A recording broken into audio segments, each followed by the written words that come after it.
Eu pensei que hoje nós pudéssemos fazer um trabalho simples, bem simplificado mesmo. É simples, porém útil, né? Claro. Nós estamos trabalhando o tema da bibliologia.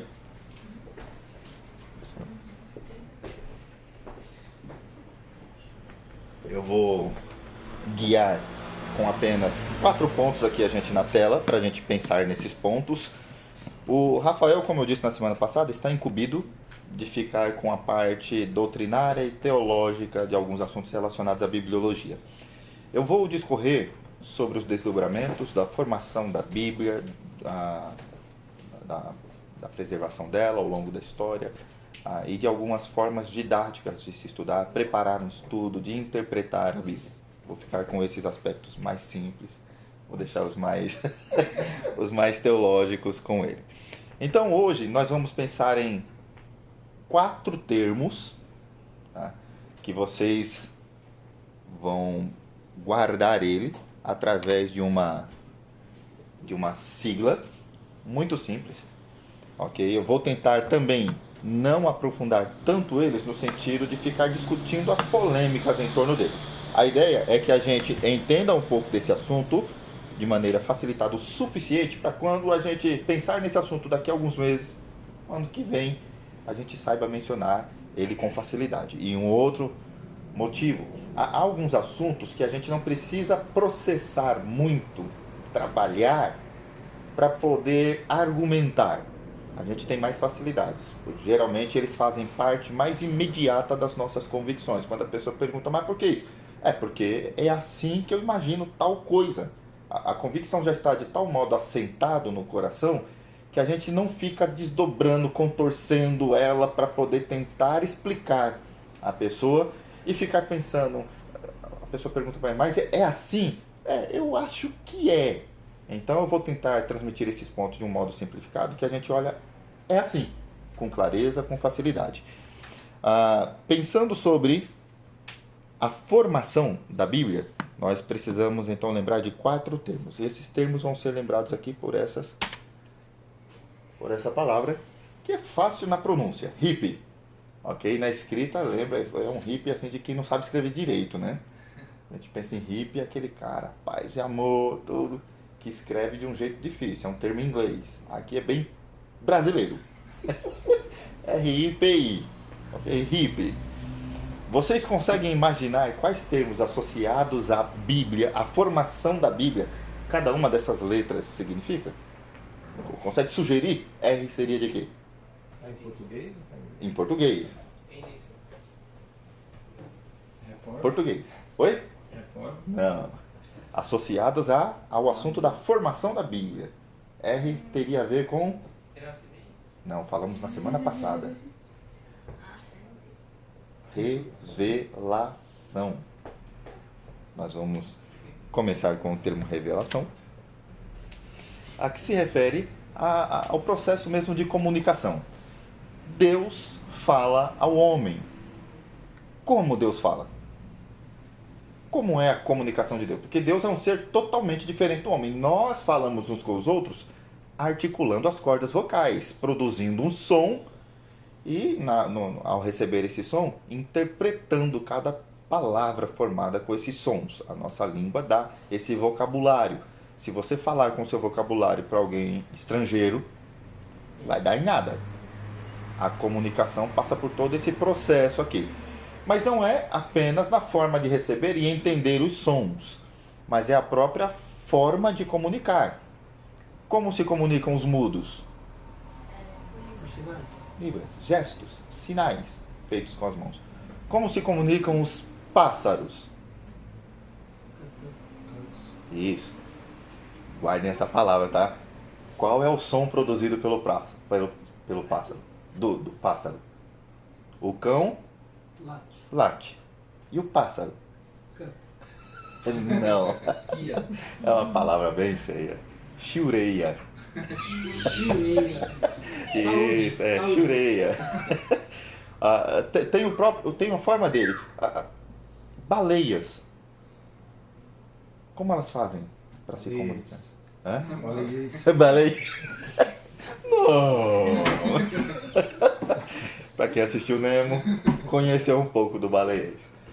Vocês percebem que quando a gente fala de comunicar, não necessariamente estamos falando verbalizar, né? Senão os mudos não se comunicam. Então, comunicar é uma maneira de transferir para outra pessoa uma informação de modo que ela entenda e haja uma relação entre as duas partes. Mas Deus, não sendo matéria, não sendo um ser físico, não sendo como homem, a não ser que alguém aqui imagina Deus como homem.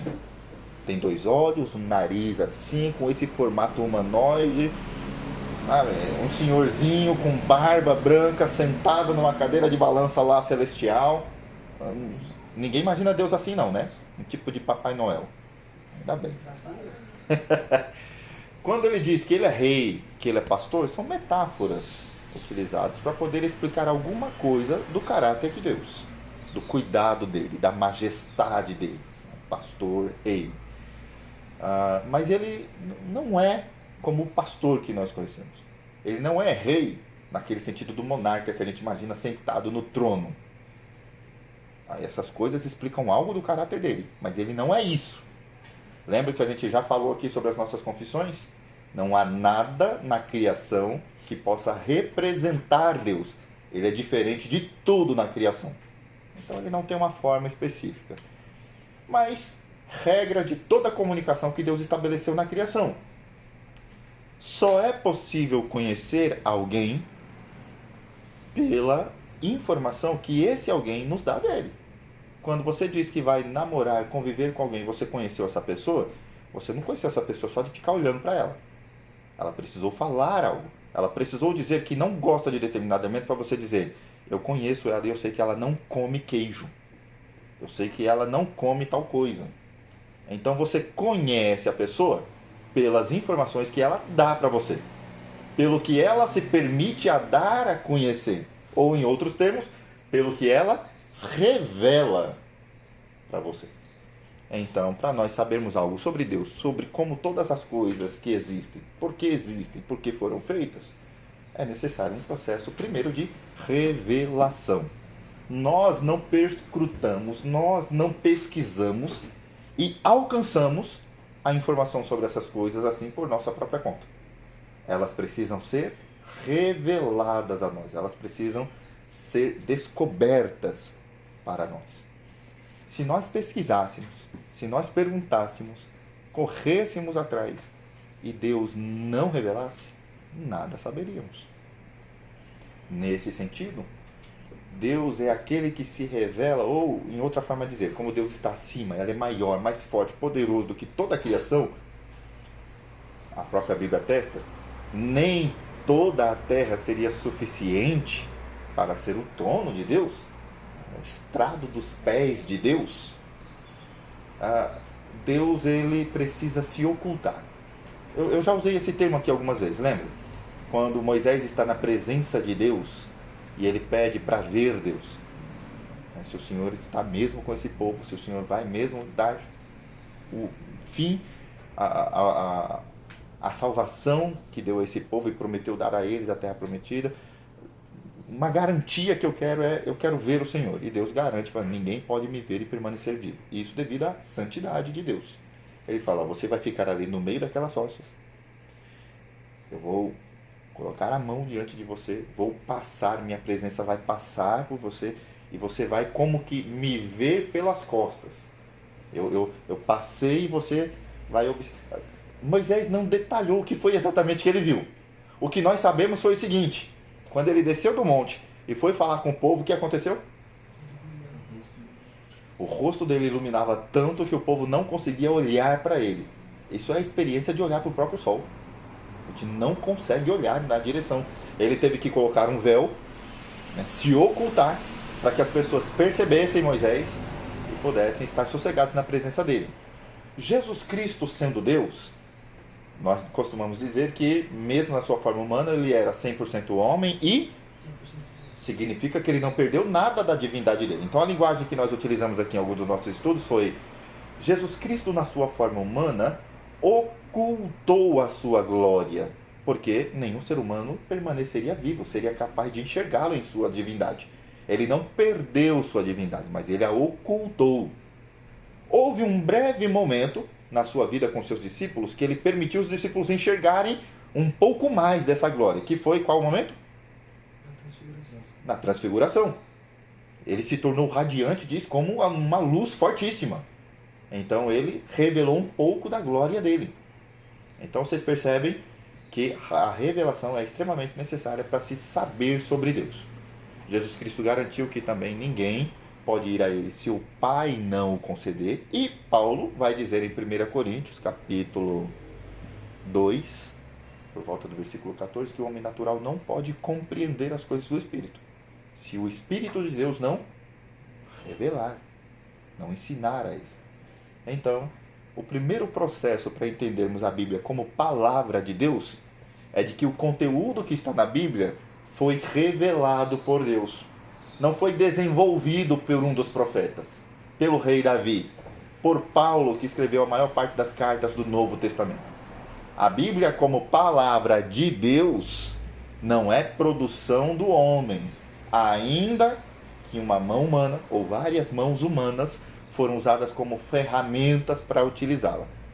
E isso é extremamente necessário nós pensarmos, vamos falar mais para frente em outra palavra, em outro termo. Porque imagine se a Bíblia fosse um livro é um objeto, ok? Imagina se a Bíblia não fosse escrito por mãos humanas, fosse dado direto por Deus lá do céu. Imagina. Porque vocês lembram do maná? Maná é um alimento que ninguém conhece até hoje. Caía do céu, não sobrevivia mais do que um dia. Se você guardasse no pote, virava bicho, virava verme. Ninguém poderia estocar aquilo. Mas houve um pouco de maná que foi guardado num recipiente que nunca estragou. E ficou lá sempre. Vocês lembram qual é o recipiente? Onde é que estava esse? Na arca. Num pote foi colocado um pouco de maná e guardado dentro da arca. Okay? Para lembrar dessa provisão miraculosa de Deus. E a arca mesmo, que Deus mandou produzir, houve um determinado momento na história que desapareceu. Um pouco antes disso, não sei se vocês vão lembrar, o sacerdote Eli, seus filhos Hofni e Finéias, era um momento em que o pessoal ia para a guerra, já não contava muito com Deus, mas quando eles perderam uma guerra, eles falaram assim, é porque o Senhor não estava conosco, vamos levar a arca, com certeza nós vamos vencer. Já estavam tratando a arca como se fosse um tipo de talismã, um amuleto, um objeto, e Deus fez eles perderem a batalha, perderam a arca, e houve aquela tragédia toda. A nora de Eli percebeu que aquilo era uma notícia tão triste, que ela deu um nome muito feio para o filho que estava nascendo ali. Qual era o nome? Icabode. Foi-se a glória do Senhor. Quer dizer, ela estava dando à luz a um filho, mas perder a arca era tão mais importante do que dar à luz a um filho, a ponto disso determinar até o nome do filho. Então isso era muito importante. Imagina se esse objeto estivesse hoje presente em algum lugar. Qual vocês acham que seria o tipo de atitude que as pessoas teriam com a arca? Idolatria. Já acontece com o suposto sudário lá, o manto que cobriu o corpo de Jesus Cristo, com lascas da cruz lá na época da Reforma, que o pessoal tocava só para ter dezenas de anos libertos do purgatório. Imagina se tivesse um livro enviado diretamente do céu, escrito por Deus. Acho que por isso também as tábuas lá, que Deus escreveu com o próprio dedo guardado dentro da aliança, Deus deu um jeito de sumir para não... O pessoal imediatamente transformaria em objeto de adoração. As pessoas tendem a transformar as coisas sagradas e consagradas em objetos de adoração físicos. Então, por isso, Deus não enviou-nos um livro assim do céu. Pastor, a gente entende hoje, assim, né? Não tenho dúvida com relação a isso, que o próprio Senhor revelou, né, a alguns homens para escrever para a gente e se direcionar, né, pela palavra. Certo. Mas, assim, até infantil, mas como que Deus revelava isso para eles? Por exemplo, com Moisés ali, o próprio João, tudo, através de mentalidade, pensamento, espírito. Isso. As maneiras foram muito diferentes. A revelação se deu por meio de visões, nós vemos lá várias profecias, visão que eu tive no dia tal. Ou quando eles disseram profecia que o Senhor falou, ele não especificou, você estava em casa um dia e ouviu uma voz vindo do céu? A gente não sabe. Elias, ele ouviu, né? Através de então, um vento, trovão. Isso, assim. Alguém viu Deus manifestado no meio de alguns eventos climáticos, outros por meio de sonhos. Mas várias vezes quando eles dizem que o Senhor falou, a gente não sabe exatamente como que isso se deu. Eu vou dar um exemplo. Lá no dia de Pentecostes, houve uma manifestação visível, que foram as chamas de fogo sobre a cabeça de cada um. Viu-se como chamas de fogo. Não era chama de fogo. Viu-se como era um evento visível.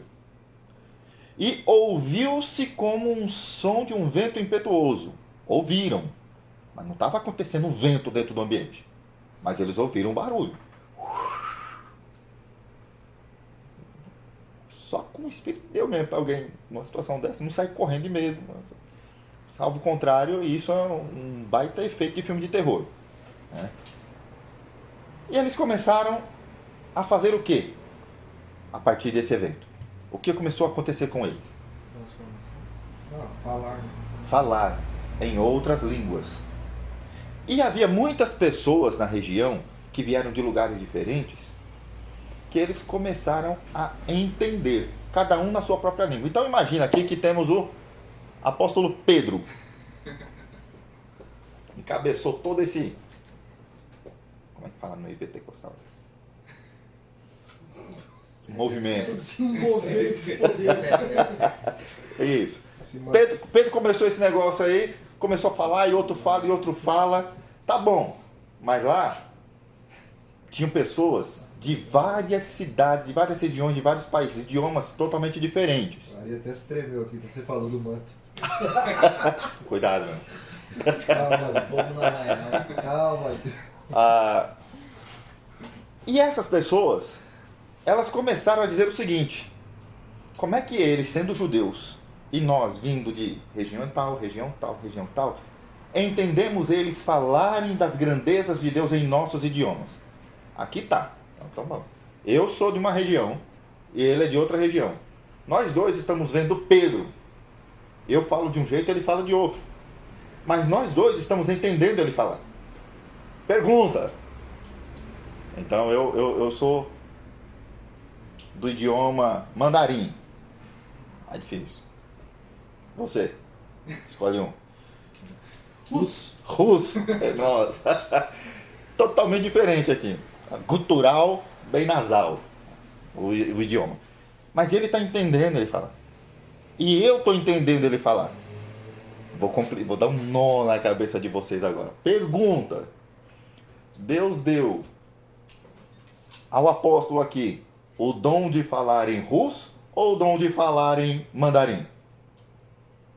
Ou pergunta. Deus deu o dom para a gente entender e interpretar o que ele está falando.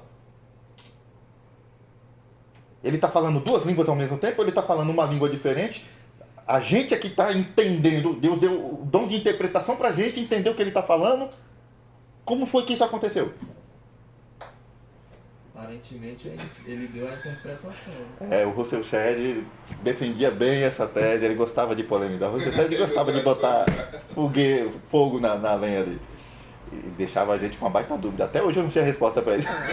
Então não adianta vocês me perguntarem. É que, Marcos, o texto não diz que eles ouviram a mesma pessoa, eles ouviram eles falar. Ouviram eles falando das grandezas de Deus. Eu ouvi ele, você ouviu o outro. Isso, pode ser que você ouviu ele falando em mandarim, eu ouvi o outro falando em russo. Pode ser, né? Mas o texto não garante. Não.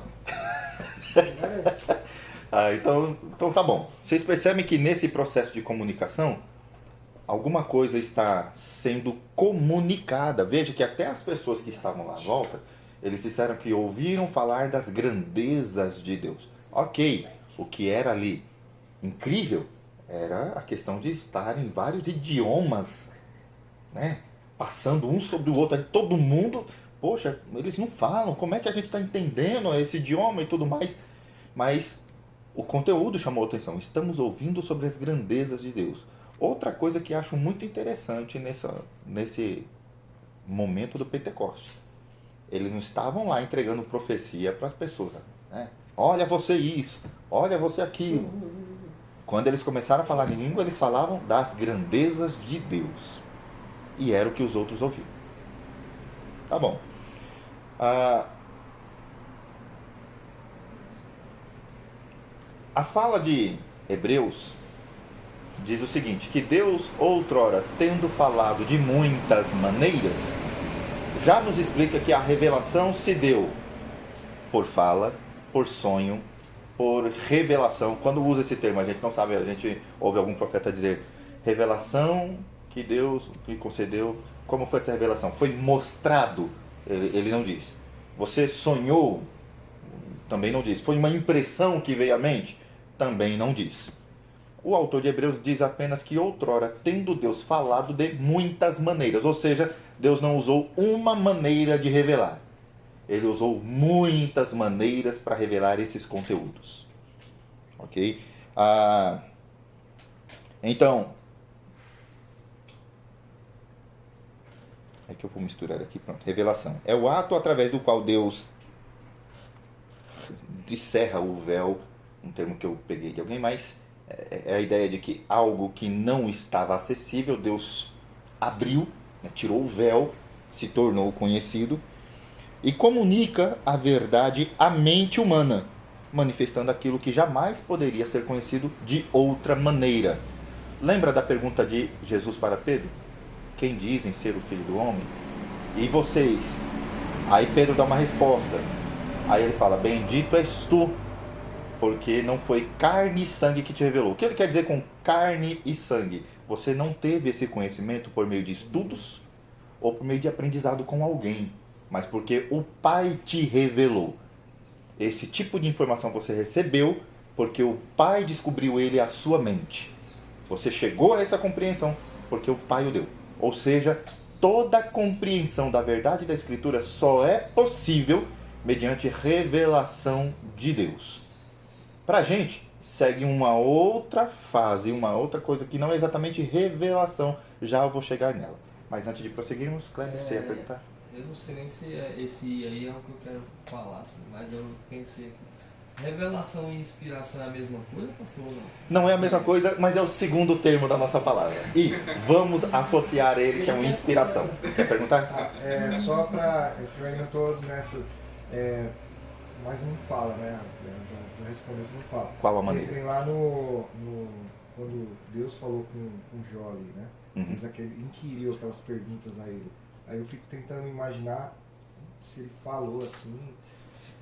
Ali teve um grupo. Fala, né? Ali teve um grupo que Deus chamou a atenção dos amigos e depois de Jó também. O próprio Salmo, quando os salmistas estão ali escrevendo, aí tem partes que é Deus respondendo ali, né, no Salmo. Isso. Samuel escutou, né? Aí já segue outro processo ainda, que é diferente do revelação.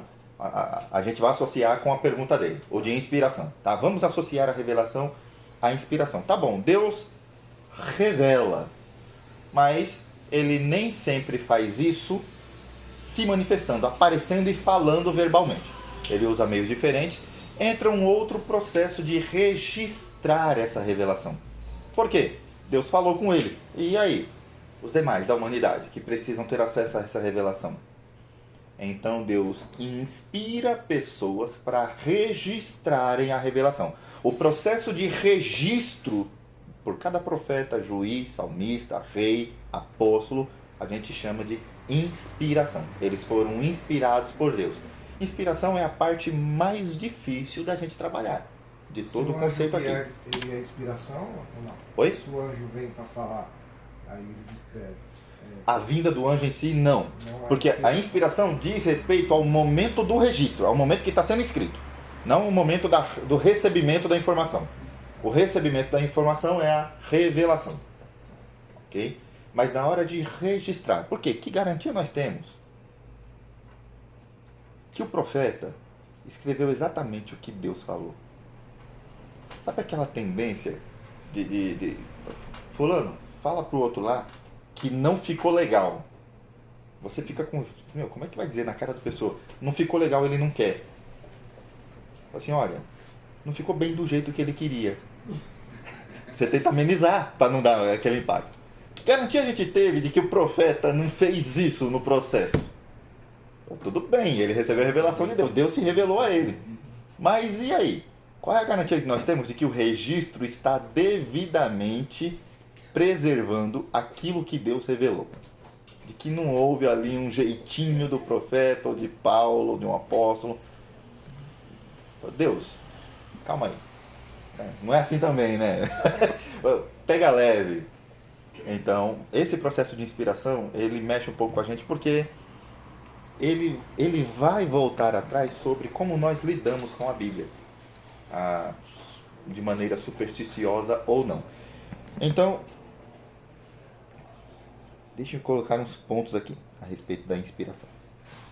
Primeiro, inspiração é a operação divina através do qual Deus influenciou os autores bíblicos, capacitando-os a receber a mensagem divina, movendo-os a transcrevê-la como as tinha recebido.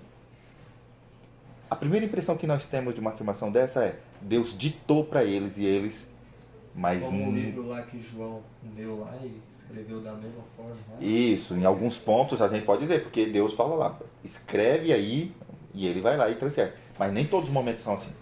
Imagine, por exemplo, se Deus estivesse fazendo isso com Paulo quando ele escreveu a carta de Corinto que nós estamos estudando. Paulo, escreve aí que você está muito alegre com eles. Pô, tá bom, né? O Senhor está mandando. Seria um escrito hipócrita. Não tenha. O autor está mentindo. Então, que garantia nós temos de que esse texto fala-nos a verdade? Se ele apenas escreveu o que mandaram ele escrever. Então, não é só isso.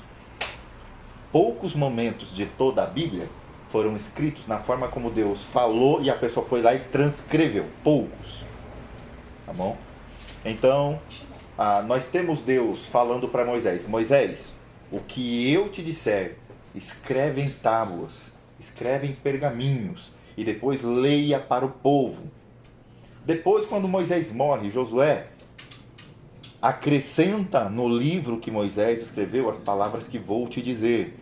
Deus está mandando registrar por ordenança divina. O registro foi sendo feito gradualmente. No Antigo Testamento foi assim, acrescentando lá depois aos escritos de Moisés, os escritos dos profetas. A divisão mais básica a princípio era profetas anteriores, profetas posteriores. Profetas anteriores é o que hoje a gente conhece por livros históricos. Esdras, Neemias, Samuel, foram os primeiros que escreveram a revelação de Deus na chamada classe profética. Profetas posteriores, o que a gente chama mesmo de profetas, que está na nossa Bíblia. E depois nós temos lá no Novo Testamento já uma divisão. Assim como na Bíblia a gente divide entre Antigo e Novo Testamento, Pentateuco. Nós vemos Jesus Cristo às vezes falando os Salmos e os Profetas. Moisés e Davi diz. O que é Moisés e Davi diz? O Pentateuco e os livros sapienciais, Salmos, Provérbios e tudo mais. Então, esses nomes são as categorias dos livros. Então, nós já temos um grupo de livros formados no Novo Testamento, que hoje é o que nós chamamos de Antigo Testamento. Esse processo todo, Deus não apenas foi revelando às pessoas, mas ele foi ordenando que eles as registrassem. As crônicas. Isso, as crônicas. No processo de registro, vem o que nós chamamos de inspiração. Pedro vai dizer que no passado homens falaram movidos pelo Espírito de Deus. Ok? Então, apesar dessa primeira impressão da definição que eu fiz de parecer que Deus está ditando e a pessoa está apenas transcrevendo, não é apenas isso. Mas podemos dizer por enquanto que dessa maneira a palavra de Deus recebeu autoridade divina, porque se Deus está inspirando a pessoa, da onde vem a autoridade da Bíblia? De que não foi apenas a pessoa que chegou lá e escreveu, mas de que Deus a inspirou, senão não teria autoridade divina. Okay?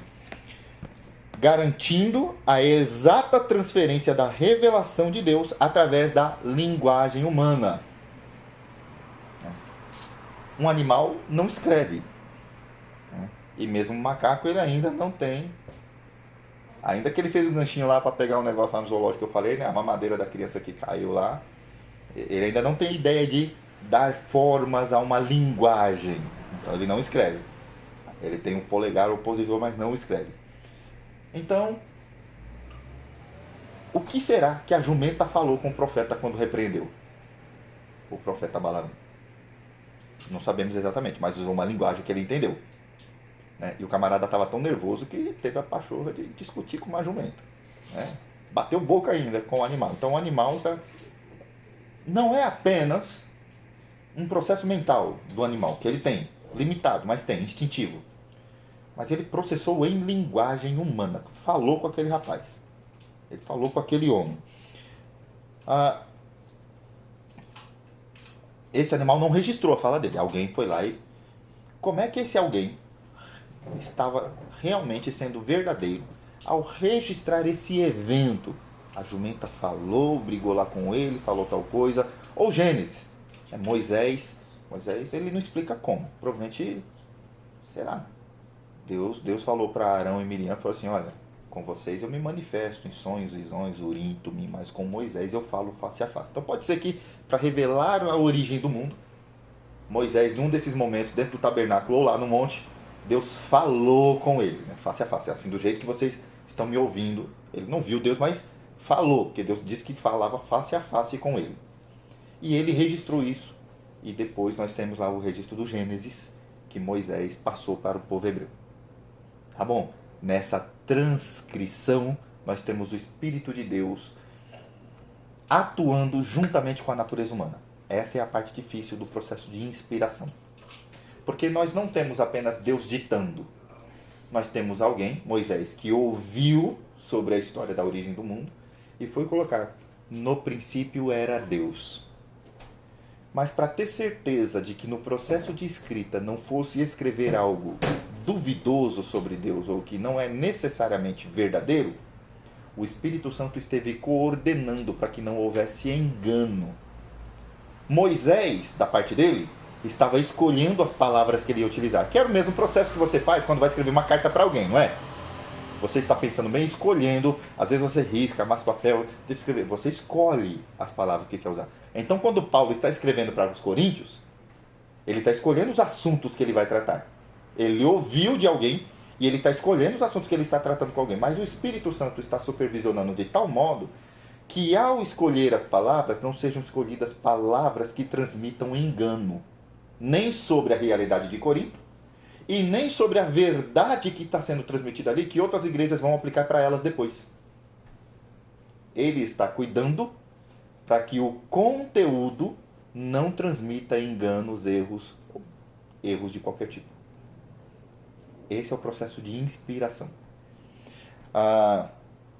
Podemos dizer então que há uma autoria divina, porque as Escrituras são a palavra de Deus, porque se originaram de Deus como expressão da mente dele. Por exemplo, o que Paulo quer passar para os coríntios a respeito da divisão deles, brigando por pastor tal, pastor tal, pastor tal. Olha, a cruz de Cristo, o Espírito de Deus está conduzindo a mente de Paulo para ele saber que esse é o assunto que lida com esse problema. Paulo está escolhendo as palavras, está fazendo todo o processo, mas o Espírito Santo está garantindo o caminho certo das escolhas dele. Nós temos ambos. Então, nasce da mente de Deus a maneira de lidar com aquele problema, mas ao mesmo tempo, essa maneira vai abençoar a vida de tantas outras igrejas que estão passando pelos mesmos problemas. O autor estava lidando com aquela igreja, mas o autor divino está lidando com toda a sua igreja, usando ele como ferramenta. 2 Timóteo capítulo 3, verso 16, quem lembra de cor? Toda a escritura é inspirada por Deus, útil para correção na justiça e exortação. Não está nessa mesma ordem, mas é por aí. Tradução livre. Tradução livre. Nova tradução na linguagem do Rafa. Meu Deus. Se você abriu aí, leia aí como é que tem. Tô bem. Tá bem. Esse é o textuário do assunto sobre a bibliologia.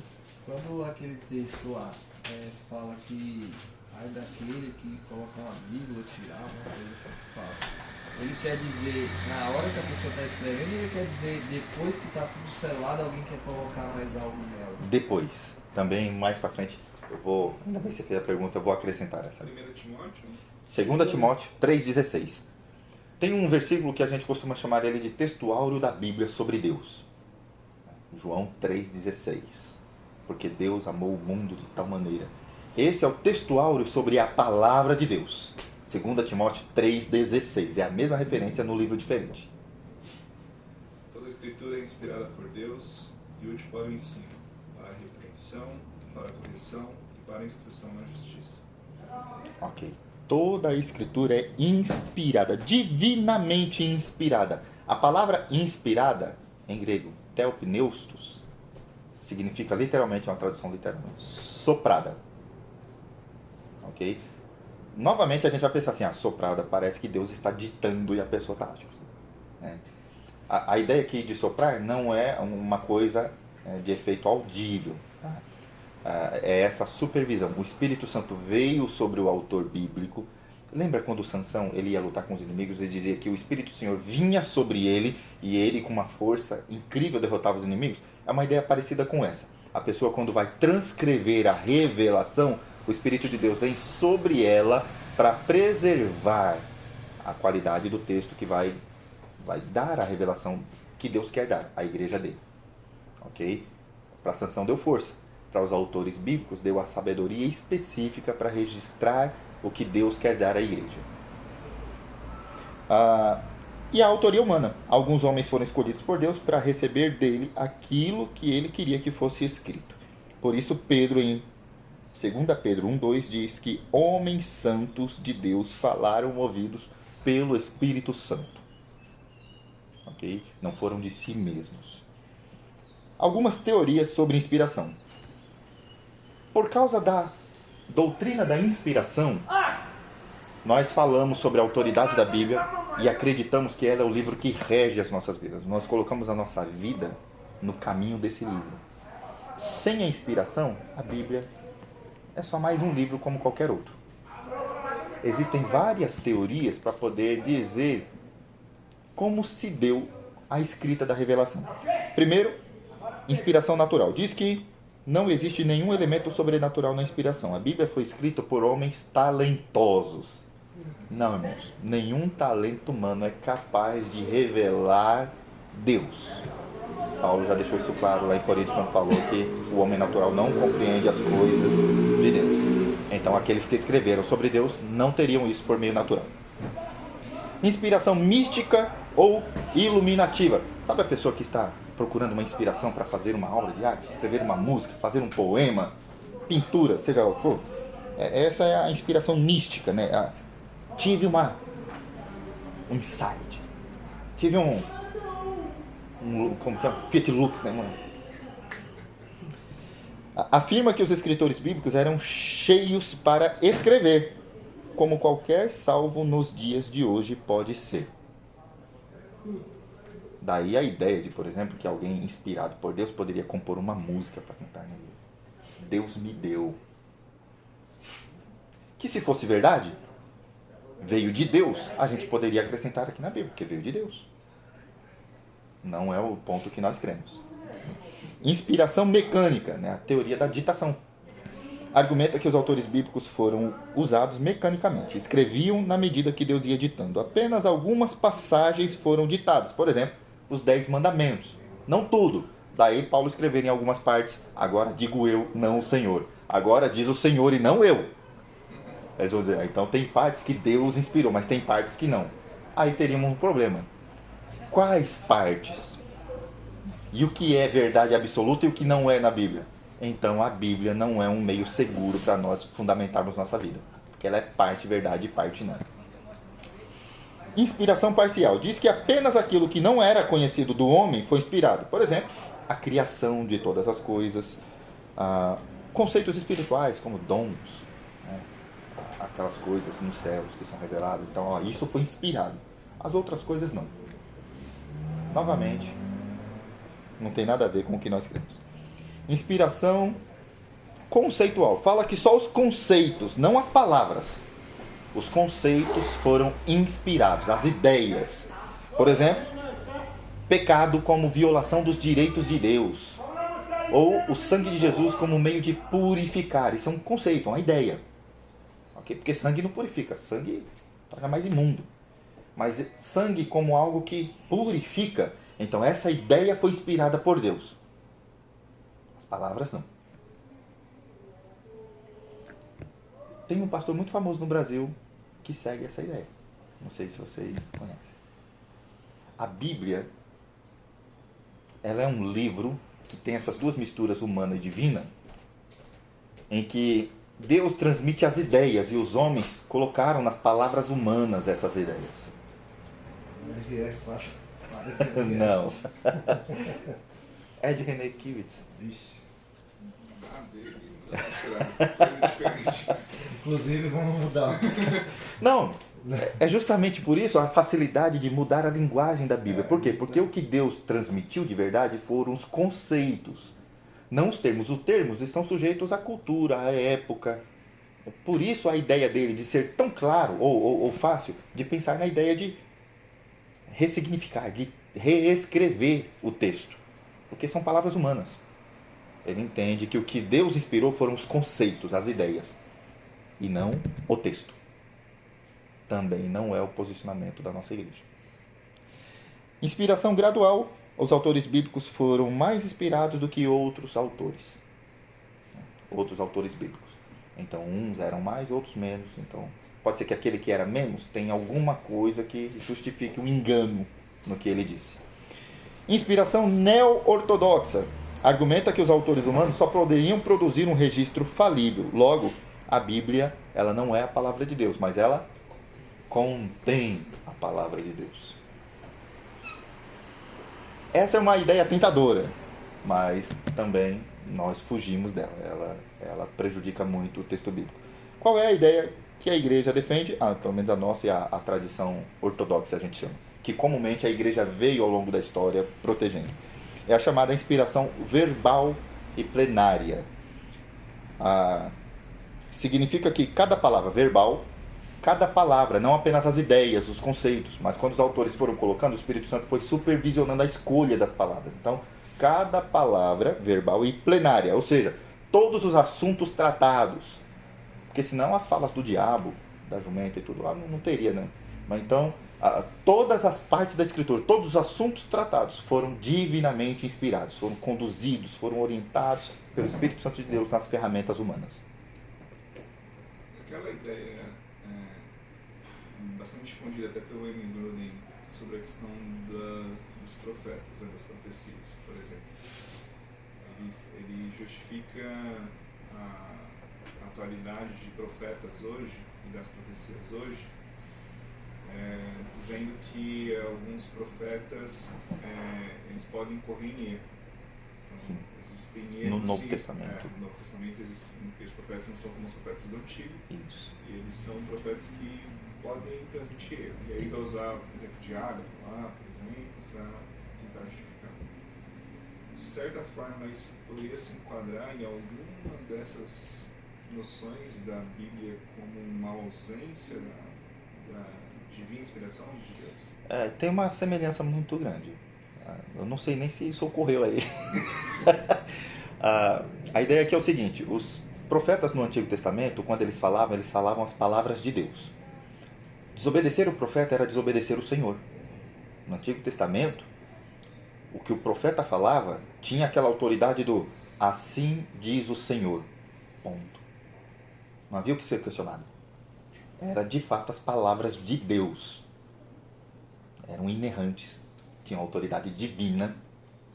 Não é igual aos profetas no Novo Testamento. Aliás, existe outro grupo no Novo Testamento que falam palavras inspiradas por Deus, que tem autoridade divina. Qual é o grupo? Os apóstolos. Tanto que Paulo, quando fala sobre os profetas em 1 Coríntios, ele fala: se alguém julga ser profeta, entenda que o que eu falo não vem de mim, mas de Deus. Que o que eu falo são as palavras de Deus. Paulo está ciente de que a palavra que ele está falando tem autoridade divina, não tem autoridade apostólica, não tem autoridade pastoral, não tem autoridade divina. Quem diz ser profeta, entenda que o que eu falo é de Deus, vem da parte de Deus. Ele estava ciente disso. Então não entrou num transe para escrever. Não. Os apóstolos têm isso no Novo Testamento, profeta não. Profetas se enganaram no Novo Testamento. Profetas receberam uma revelação verdadeira de Deus, mas na hora de comunicar, se enganaram na comunicação. Por exemplo, Paulo recebeu uma mensagem de Jesus Cristo. É necessário que você seja lá, entregue lá. Você vai ser preso em Roma. Você vai dar muito testemunho de mim, vai salvar a muitos ainda. Eu tenho povo lá para ser salvo. Então tá bom. Mas Deus não revelou isso só para Paulo. Revelou para os profetas de uma cidade em que ele estava. Não lembro se é Macedônia, alguma coisa. E esses homens, quando tiveram a revelação, queriam impedir Paulo de ir para Roma. Teve uns que até encenaram, parecendo um profeta mesmo, assim, penteca brasileiro o negócio. Pegaram o cinto, amarraram nas mãos e falaram: olha, assim acontecerá com você lá. O que eles estavam querendo dizer? Não vai, porque senão vão te prender, e queriam segurar ele a todo custo. E o que ele fez? Ele desobedeceu. Se esse profeta tivesse a autoridade dos profetas do Antigo Testamento, Paulo estaria cometendo o erro de desobedecer o próprio Deus. Mas não há problema quanto a isso para Paulo. Eles não têm essa autoridade. Tanto o último profeta da Antiga Aliança é João Batista. João Batista foi o último profeta daquela categoria no Antigo Testamento. Mas de certo modo se cumpriu, né? Que ele foi preso. Sim, mas era vontade... Aqui é que está. A revelação foi dada a eles, mas eles interpretaram equivocadamente e transmitiram equivocadamente. Se fosse com a situação do profeta do Antigo Testamento, se fosse o regime do Antigo Testamento, o que deveria acontecer com esses profetas? Era da vontade do Senhor que ele não fosse, era da vontade que ele fosse. Era da vontade que ele fosse. Ele estava pregando ao contrário Isso. da vontade do Senhor. Deus mostrou para eles que ele seria preso. Eles entenderam o quê? Não é para ele ir. Não é pra ele. Interpretaram errado. Mas veja só, a responsabilidade no Antigo Testamento era dada sobre a pronúncia do profeta. Se eles estivessem sob o regime da lei do Antigo Testamento, eles deveriam ser apedrejados. Poxa, mas eles tiveram a revelação certa, mas transmitiram a revelação de jeito errado. Não basta ter a revelação certa, tem que ser transmitido do jeito certo. Aí é diferente, o peso é diferente. Bem, nesse caso, veja só, o Wayne Grudem, eu concordo totalmente com o desenvolvimento que ele faz da questão dos dons no Novo Testamento, os profetas e tudo mais, mas a inspiração já não está mais associada às maneiras antigas do Antigo Testamento. Porque no Novo Testamento, toda a revelação de Deus que nós temos no Novo Testamento veio mediante o ofício apostólico, seja por um apóstolo direto ou por alguém associado, né, aos apóstolos. Eu defendo isso ali junto com Augusto Nicodemo e tudo mais, porque uns falam assim: mas o critério não é só ser apóstolo, porque tem autor que não é, mas eles eram ligados diretamente ao apóstolo. Não era terceiro, quarto, eles eram ligados diretamente. Então, o que nós temos é um ministério apostólico registrando revelação que permaneceu e vai permanecer até o fim. Okay? Dos profetas, aquela fala dos profetas lá para Paulo não ficou não ficou como uma ordem para o povo de Deus. Né? Nem Ágapo sobre a fome.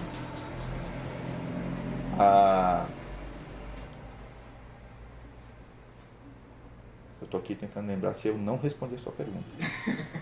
Eu entrei no assunto. Você Eu falei. encaixa em uma dessas possibilidades De alguma dessas, sim. A inspiração mais... Qualquer uma delas tentam explicar de formas diferentes, mas poder dizer assim que a Bíblia pode conter algum engano. Todas elas, que eu mencionei, com exceção da última, que é a que nós defendemos, diz que pode conter algum engano. Por quê? Porque foi apenas uma ideia. A fala pode ser mudada. A escravidão, que o Kivitz falou uma vez. Escravidão, poxa, não tem nada a ver aquele texto de Filemão. Aquilo não é para os nossos dias, ele diz. Então podemos alterar isso. Então é uma forma de dizer que a Bíblia, na forma como está presente para nós hoje, pode conter algum tipo de engano. Todas as teorias são formas diferentes de dizer que pode conter alguma falha na Bíblia. Por isso não adotamos nenhuma delas. Ok. Saindo de inspiração, indo para o próximo termo. O que seria o próximo termo? Palavra? Não.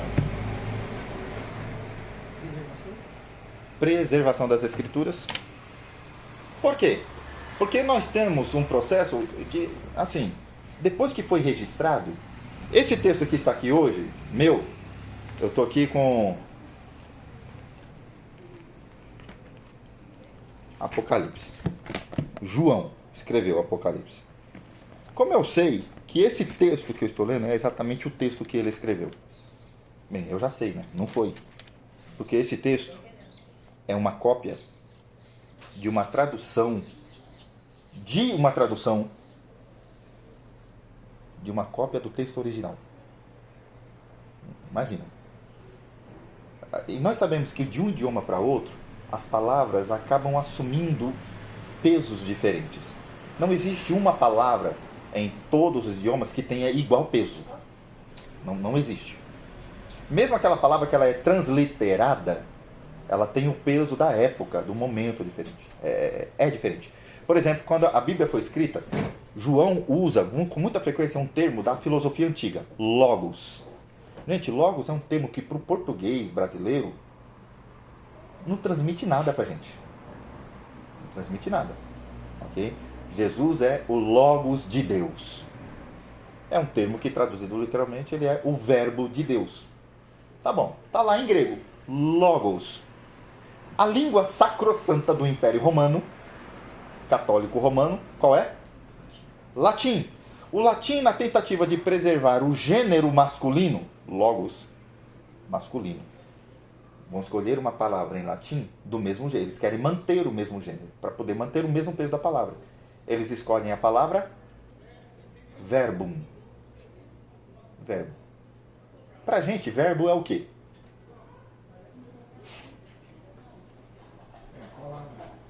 Mas que tipo de palavra? Verbalizar, falar. É um tipo de palavra que indica uma ação. Isso. Pra gente é isso que é um verbo. É interessante. Jesus é o verbo de Deus. A gente tentando adaptar aí pode dizer que Jesus Cristo é a forma como Deus se manifesta, se mostra. Ele age se demonstrando ao mundo. Tá, mas filosoficamente a explicação não é a mesma da gramática da língua portuguesa. É apenas uma palavra que indica ação. Tem uma conotação filosófica a palavra. Então as traduções mais recentes mudaram para um termo mais adequado para a nossa compreensão sobre o que verbo realmente significa. Só que mudou o gênero. Ao invés de uma palavra de gênero masculino, muda o gênero feminino.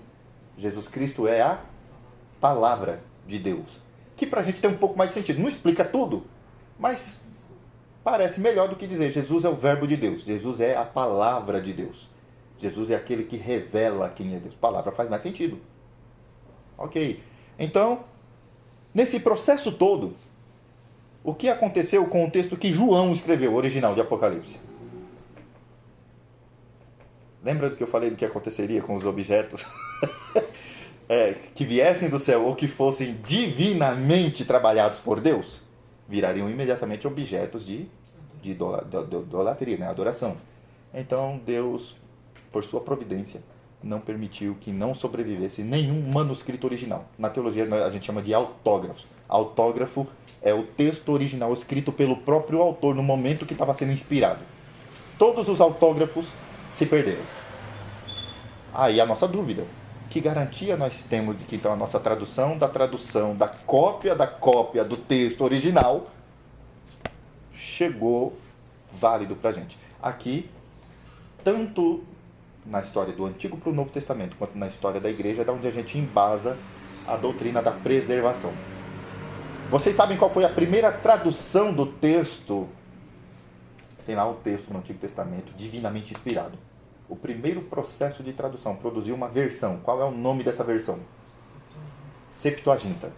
Um imperador, querendo a maior biblioteca para ele, os livros de todo mundo para ele, mas a língua que dominava na época era grego, ele queria uma versão do livro dos Hebreus para ele, que estava escrito em aramaico, em hebraico antigo.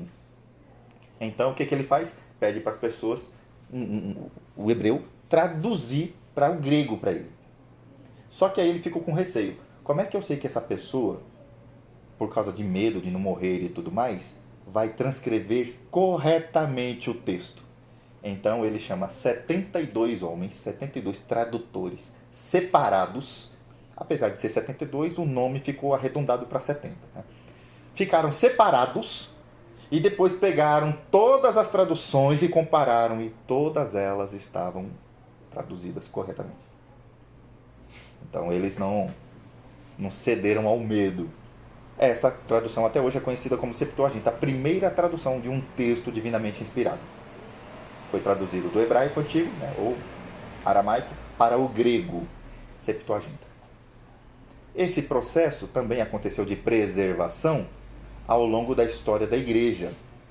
No processo de tradução, ao mudar para outro idioma, o conteúdo foi mantido intacto. Tanto que, eu mencionei há algum tempo atrás, que nas descobertas arqueológicas mais recentes, Qumran, pastores descobriram uma caverna, vários vasos quebrados, pergaminhos, pedaços pequenos. Mas tinham pedaços grandes também. E descobriram capítulos inteiros de Isaías. Isaías é um texto muito, muito antigo. E esses pergaminhos eram assim de centenas de anos antes de Jesus Cristo. Antes de Jesus Cristo. Então eram cópias, não era o texto original. Eram cópias rasgadas, mas muito tempo antes de Jesus Cristo. Ficou soterrado lá. E quando eles compararam com os textos conhecidos de hoje, surpresa, não há quase absolutamente diferença, alteração nas traduções. O conteúdo está mantido intacto. Então, uma das evidências históricas de que Deus tem preservado as Escrituras em seu conteúdo para nós não sermos levados pelo engano. Nem por ensino do pastor, nem da pessoa que diretamente acessa a Bíblia. Então, tem esse processo de preservação. Deus revelou, inspirou pessoas para registrar, preservou os registros e, por último, esse processo diz respeito a nós, que agora acessamos esse texto. Iluminação. Iluminação. Por quê? Porque nós não recebemos revelação nova para compreender a palavra de Deus. Nós recebemos iluminação para compreender o texto bíblico, que é o que Paulo diz em 1 Coríntios, capítulo 2, versículo 14, que o homem natural não é capaz de entender as coisas do homem, mas pelo Espírito de Deus. Ele diz que nós temos a mente de Cristo. É o processo pelo qual nós olhamos o texto e entendemos, e até os nossos corações ou afeições são dominadas por esse conhecimento. Poxa, olha o que ele fez por nós. Esse tipo de conhecimento só vem por meio do processo de iluminação. Vejam, sem a iluminação, os homens olham para a Bíblia como um livro qualquer. Por isso é tão fácil olhar para um ímpio quando ele diz, e entender que ele diz, isso aqui é um livro antiquado, não serve para nada. Pois quem não recebe a iluminação de Deus não pode compreender a atualidade das necessidades, das exortações, das advertências, dos eventos aqui registrados. Sem iluminação, o coração não se move em direção nenhuma. É apenas mais um livro. Nós, quando lemos a Bíblia no culto, quando a meditamos na pregação ou em casa, a compreensão dela, se veio a você, foi porque Deus iluminou você. Mais um motivo de acréscimo em nossas orações. Deus, obrigado, porque eu aprendi como isso se dá. E eu tenho aprendido, significa que o Senhor tem me iluminado para continuar aprendendo a sua palavra. Quer perguntar? Quando aquela palavra fala assim, o céu e a terra passará, mas a minha palavra não é de passar, tá ligada a essa preservação aí? É isso? Isso. Nenhum tio, né? Nenhum J vai cair da lei, vai se passar, vai ficar para trás. A ideia ali é de que, primariamente, Deus não vai abster nenhum ponto da sua lei, porque o homem não é capaz de... Olha, pode acabar o mundo, mas a minha lei não vai ser modificada, não vai ser mudada, não vai ser dispensada, não se deixará nenhuma parte da minha lei. Essa é a garantia de que o que ele revelou não será alterado e nem será dispensado, não se abrirá mão, apesar de qualquer coisa que se possa acontecer. Mas o homem é incapaz, mas isso, mas aquilo. Bem, quem garantiu a preservação disso foi Jesus Cristo ao cumprir toda a lei. Quando ele diz que nenhuma parte da lei passará, significa que Deus não vai abrir mão enquanto toda a lei dele não for cumprida. E Jesus Cristo cumpriu. Até lá, nenhum homem pode ser salvo por graça, e depois disso, nenhum homem pode ser salvo por graça, a não ser por Jesus Cristo, aquele que cumpriu toda a lei. Por isso ele vai dizer para os dois lá de Emaús, vocês não entendem, ele até chama, tardos de coração, demoram a entender que todas as escrituras discorrem sobre mim. Jesus Cristo é o cumprimento de toda a lei, de toda a vontade de Deus. Se de alguma maneira nós nos tornássemos parte do povo de Deus, entrássemos na eternidade. Eu sei que vocês lá não puderam cumprir. É como se uma parte da lei de Deus pudesse ter sido relevada. E Jesus Cristo garantiu que isso não fosse acontecer. Nem lá e nem na continuidade da palavra ao longo da história. Depois de Jesus Cristo, que é a revelação máxima de Deus, e os apóstolos, no seu ministério apostólico, registraram o Evangelho, o nascimento da igreja, o fim dos tempos, todas essas coisas relacionadas a Jesus Cristo, não há mais novas revelações. Então, a primeira pergunta que você fez antes. Os Mormons tentaram isso. Tem a Bíblia deles lá. Os Testemunhas de Jeová tentaram isso. Eles falaram lá que o líder, o fundador deles, recebeu uma revelação nova e tudo mais. Não tem novas revelações. Nada mais é acrescentado. Por isso também nós adotamos a chamada na teologia, a teoria do cânon fechado. Aquilo que Deus inspirou e registrou está fechado, não entra mais nada e não sai mais nada. Por isso você não é divinamente inspirado para escrever um hino igual compõe lá junto com Pedro. Ele entendia que isso estava no processo ainda. Paulo escreveu algumas coisas que os ímpios estão distorcendo, como distorcem as escrituras. Colocou, como o Rafael falou na semana passada, em pé de igualdade com as escrituras do Antigo Testamento. Ele sabia que Paulo escrevia coisas assim. Então o cânon estava aberto. Depois de João, o ministério apostólico fechou. Não há mais pessoas enviadas diretamente por Deus falando com autoridade divina. E por que não tem mais alguém falando com autoridade divina? Se alguém um dia chegar para você e dizer assim: filho meu, você saiba que não é Deus falando ali. É uma pessoa que pode ter recebido alguma coisa. Pode. Mas falar em primeira pessoa é uma artimanha, é um artifício que a pessoa usa para poder dar autoridade à palavra, como se fosse Deus falando dentro dela. Não, não é. Ela pode até estar errando no que ela está falando. E provavelmente ela vai estar errando. Uma fala minha. Provavelmente ela vai estar errando. E falaram assim. Não existe mais essa autoridade divina sobre nem novas revelações. Ficou fechado. Então, sobre a iluminação, a partir daí que você acabou quase que respondendo já. As seitas, né, que eles acreditam que essa iluminação que nós temos para entender, eles vão além. Isso. Eles acham que a iluminação para receber novas verdades. É entendido de uma maneira diferente. Eles falam da obra atual do Espírito Santo, não na qualidade de iluminação, mas de nova revelação. E vejam, se não é uma nova revelação, e de fato eles tiveram contatos com entidades sobrenaturais, né? Tem lá os anjos Moroni, sei lá o que. Então provavelmente vocês estão falando de uma seita que nasceu de uma origem diabólica, demoníaca. Um demônio na forma de anjo de luz manifestou alguma coisa e eles acreditaram que fosse verdade. No caso do Islã, por exemplo? Provavelmente. Com certeza. Não, do Maomé, da forma como ele Alá e tudo mais. Adventistas. Adventistas têm uma origem assim, meio perturbadora, cara. E a gente precisa tomar certo cuidado, porque a gente imagina, consegue argumentar sobre um desdobramento do evangelicalismo hoje. E existe também em algumas das outras seitas.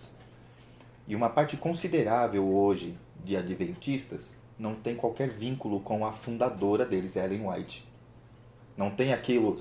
Eu já ouvi gente importante falar com o respeito que os antigos davam a ela. Por exemplo, aquele pregador adventista conhecido Rodrigo. Ele fala dela como mulher inspirada. Que os escritos dela e tudo mais. Eu procurei, eu falei assim, como é que um cara inteligente desse... Deixa eu procurar para ver, porque talvez ele seja um desses novos. E não, ele realmente apoia, né, uma forma de inspiração em Ellen White. Ele apoia. Mas há outros que você vai perguntar e você vai ver que na forma de fala deles, eles não fazem referência a Ellen White. Daqui vocês vão ver grupos que nascem, por exemplo, os cantores Arautos do Rei, não sei quem já ouviu Arautos do Rei, ou o Coral Prisma. A maneira como a referência apenas a Jesus Cristo, poxa, esse pessoal aí. E ainda assim você precisa tomar cuidado, você precisa saber lá, porque tem o credo deles. Se no credo deles... estão ensinamentos lá da fundadora e tudo mais, assim, poxa, tem aparência de irmão. Eu não chego ao ponto de falar como Gran Conato, não é irmão coisa nenhuma e nem é primo.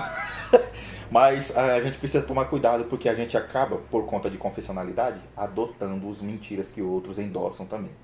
A gente não pode cair nesse engano. Então, a iluminação é a maneira pela qual Deus... Veja só, revelação é a maneira pela qual Deus comunica as verdades. Inspiração é a maneira pela qual Deus registra de forma segura essas verdades reveladas. Preservação é a maneira pela qual Deus mantém ao longo da história humana e nas traduções para vários lugares do mundo o caráter daquilo que ele revelou originalmente. E iluminação é a garantia de que nós estamos acessando corretamente a revelação dele, não estamos sendo enganados quanto a ele. A variação na iluminação, essas variações se dão devido às nossas capacidades, dedicação, estudo. A iluminação não torna todo mundo igual com a mesma verdade, não. Dão diferenças de abordagem e tudo mais. Mas ela dá a garantia, a iluminação, de que nós estamos acessando corretamente as Escrituras. Ímpios acessam as Escrituras, mas falam mentiras sobre ela. Tem um tal de Auguste Rodin, que escreveu vários livros sobre Jesus, Sermão do Monte. Mas o cara era um místico.